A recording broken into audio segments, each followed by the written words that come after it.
tulee. Joo. Vaihtaako se suuntaan? Ei vaihda.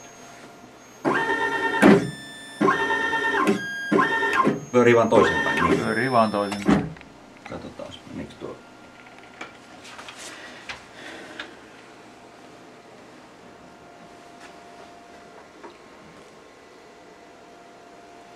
Missäs päin sulle ohjeen sun tuolla? Onko sulla nyt varmasti se pinni toimiva tuossa tuolla? Sitä voi katsoa tuosta, no, että onko se kai. Ei välttämättä, sitä ei ole mitattu ollenkaan. Tuleeko siellä? Se voi siitä tietysti katsoa. Mut miten päin tää menee nyt, tää direktio menee niinku, niin se on kakkonen. Niin. Kakkonen on. Ja kolmonen on steppi, niin. Joo. Kyllä se sit pitäis.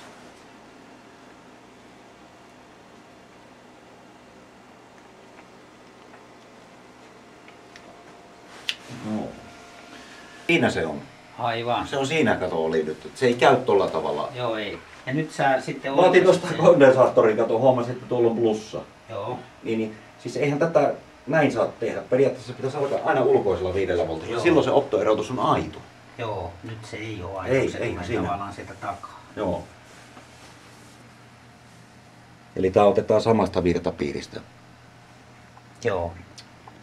Mutta nyt se pyörii kuitenkin. Katsotaan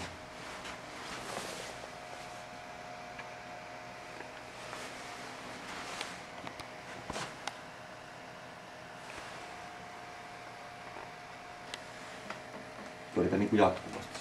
Hetkinen. Aha. Päästä ilmi. Pyöritään vaan. Joo, resoluutio muuttui. Lennossa. Joo. Se ei vaan pysty nyt sitä...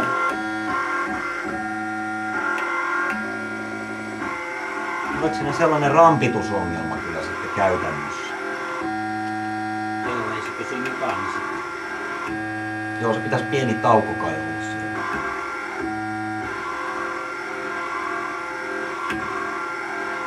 Joo, päästä.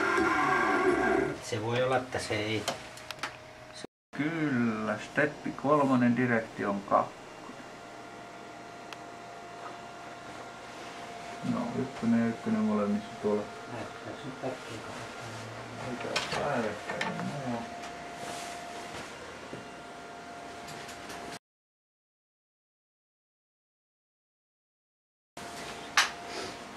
Tässä on tämmönen GPS Wi-Fi-homma, josta lähtee GPS-anturi on tästä ikkunasta ulos ja siellähän se taitaa ollakin.